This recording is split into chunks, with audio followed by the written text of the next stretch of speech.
This is the worst Greek island that you can go to. Well, you can barely even go to it because there's nowhere to even get there on a ferry. Mykonos has nothing on this island being the worst in Greece. The tourism scene here never even developed. It's literally just a prison camp island that was used for the Greek government to dump communist prisoners on. Santorini might be over touristy, but this island had the opposite problem. People were trying to leave and they couldn't. This is Makronisos, a small, barren island off the coast of mainland Greece, not too far from the city of Athens. This island was dog shit, and I mean complete dog shit. Makronisos was created as a camp for people that believed in the communist vision. I guess the Greek government heard of Stalin's gulags and they knew that they had to get in on the action and make their own prison to beat Uncle Joe's personal high score. But this would be the capitalist re-education center. No one here though was getting that Western democracy that they thought they would be getting.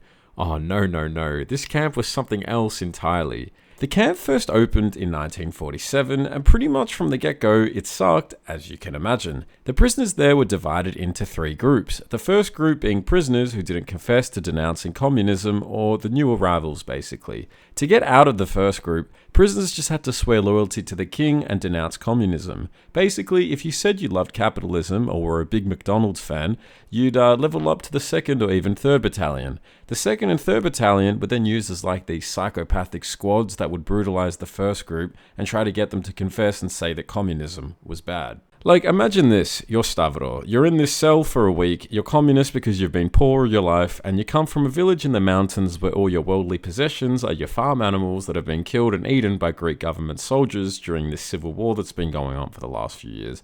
Naturally, you orbit towards communism, which is an ideology that promises something a bit different.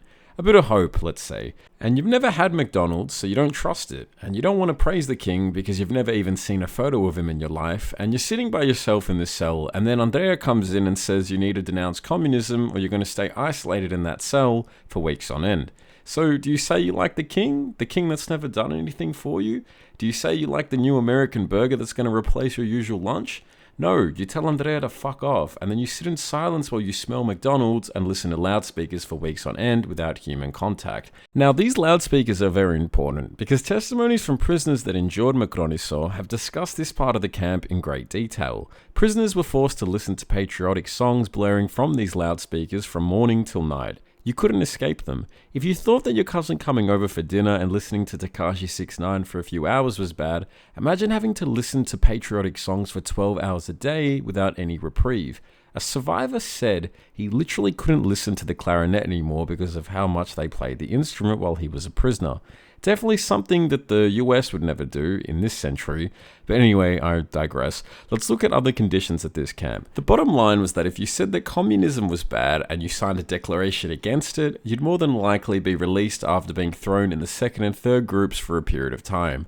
But once you were released, often you'd be sent to fight against communists in the civil war that were your former comrades. There were even stories of some people making it out of Makronisos, rejoining their communist allies in the civil war, and then losing, and then fleeing to the USSR, and then being deported to Uncle Joe's own gulags. This was an actual possibility. If you continued to not denounce communism, you'd be stuck on the island, where beatings and other bad stuff I can't say on YouTube would continue to happen on a regular basis. There was also never any time to sleep.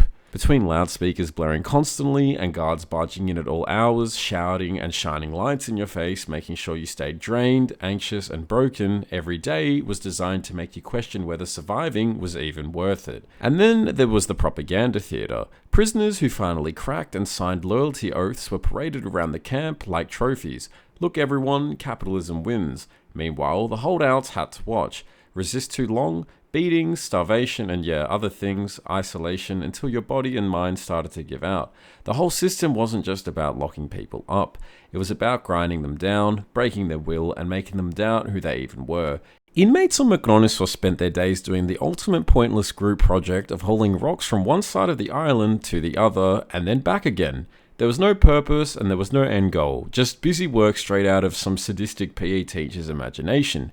If you've ever been in a group assignment where your only contribution was slapping your name on the final slide while everyone else suffered, congratulations, you basically recreated life on Makronisos, minus the sunburn and the torture. Across the water, life went on in mainland Greece as well, and this added even more grief for the prisoners because they could basically imagine their lives being normal and seeing normal life in front of them, but being unable to participate. Like, when you're in school and you're just sent outside the classroom for misbehaving, and you peep through the window and all your homies are still doing their shit, and you're sitting there like, yeah, this is pretty bad. You're probably thinking as well, like, how bad was Makronisos really? Was it like better or worse than Alcatraz? Well, a prisoner who had been in Buchenwald, a camp run by Nazis, said Makronisos was actually worse. At Buchenwald, they only use you for your labor, he said, but on Makronisos, they try to take your soul. Imagine a place actually being worse than a Nazi concentration camp. Like, that's real. It was said that 100,000 people went through the camp in an 8-year period and then it closed. But not all was well. The Greek government decided to keep the tradition strong and continue putting prisoners on other islands. So if you were unlucky enough to keep going down this path as a prisoner, well, the Greek government officially stopped doing this in 1968.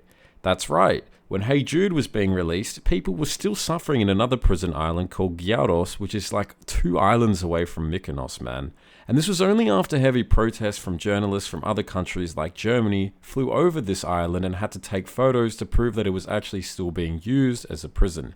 Imagine being a prisoner and the Germans had to liberate you and take photos like some reverse fucking liberation from World War II. Like, what the fuck are we doing? I went to Makronisos to have a look myself, and the island feels like a map from a battle royale game. Just super post-apocalyptic. There's ruins of a smashed van, one of them was advertising children's birthday parties, and yeah, it's really absurd and chilling and kind of cooked, to be honest. It's a reminder that this island was engineered solely for human suffering and repentance. It lies deserted now, half forgotten, where its ruins give off the feeling of some creepy Hollywood set that never wrapped up production. Some people actually willingly live here, and I didn't get footage of this, but yeah, some people drove past in like a pickup van, and it was quite strange, and they gave off strange vibes, so luckily I got out, but yeah.